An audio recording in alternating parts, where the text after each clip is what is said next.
భవిష్యత్తు భావితరాల బాగు బడుగు బలహీన వర్గాల జీవితాల్లో వెలుగులు ఎన్డీఏ కూటమితో మాత్రమే సాధ్యమని బీసీ సంక్షేమ సంఘం రాష్ట్ర అధ్యక్షుడు కేసన శంకర్రావు పేర్కొన్నారు.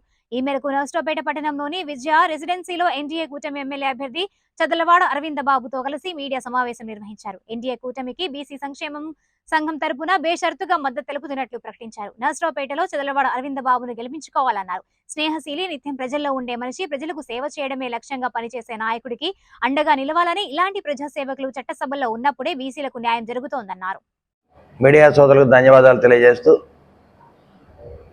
మరి వాళ్ళ ఆంధ్రప్రదేశ్ రాష్ట్ర బీసీ సంక్షేమ సంఘం అధ్యక్షులు కేసన శంకర్ గారికి, అదేవిధంగా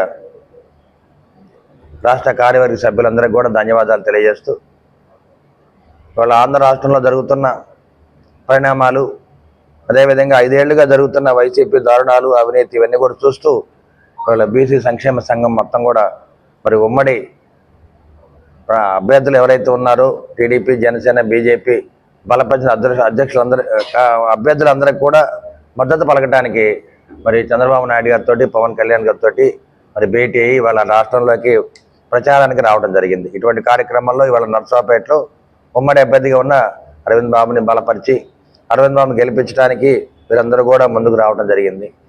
ఇవన్నీ కూడా ఎందుకు చేస్తున్నారంటే గడిచిన 5 ఏళ్లుగా ఈ అవినీతి ప్రభుత్వాన్ని, దుర్మార్గ ప్రభుత్వాన్ని పారదోలాలి, పరిపాలన జాతకాన్ని ముఖ్యమంత్రి జగన్మోహన్ రెడ్డిని గద్దెదించాలి, ఒక అవినీతి ముఖ్యమంత్రి, దుర్మార్గ ముఖ్యమంత్రిని గద్దెదించాలి.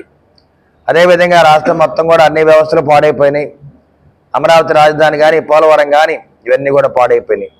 అదేవిధంగా ఎక్కడ చూసినా అన్నా క్యాంటీన్ తీసేయడం జరిగింది. అమ్మఒడి అయితే ఒక్కరికి ఇవ్వడం జరుగుతుంది. ఎన్నో విధాల అన్యాయం జరుగుతుంది.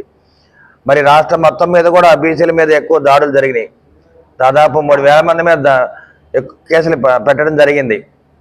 పల్నాడు జిల్లాలో 26 మంది మీద హత్యలు చేయడం జరిగింది.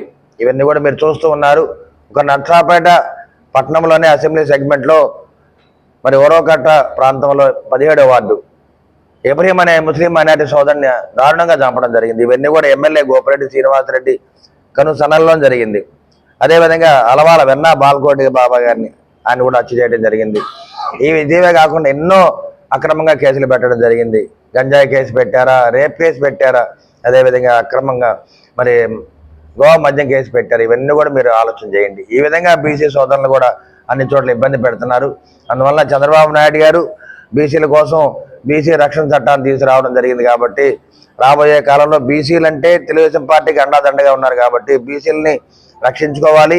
అదేవిధంగా బీసీలు తెలుగుదేశం పార్టీకి అండగా ఉన్నారు కాబట్టి ఎక్కువ సీట్లు వారికి ఇవ్వడం జరిగింది. ఇటువంటి పరిస్థితుల్లో మొదటిసారి ఓడిపోయిన తర్వాత కూడా నాకు రెండోసారి నర్సరావుపేటలో సీట్ డిక్లేర్ చేశారు.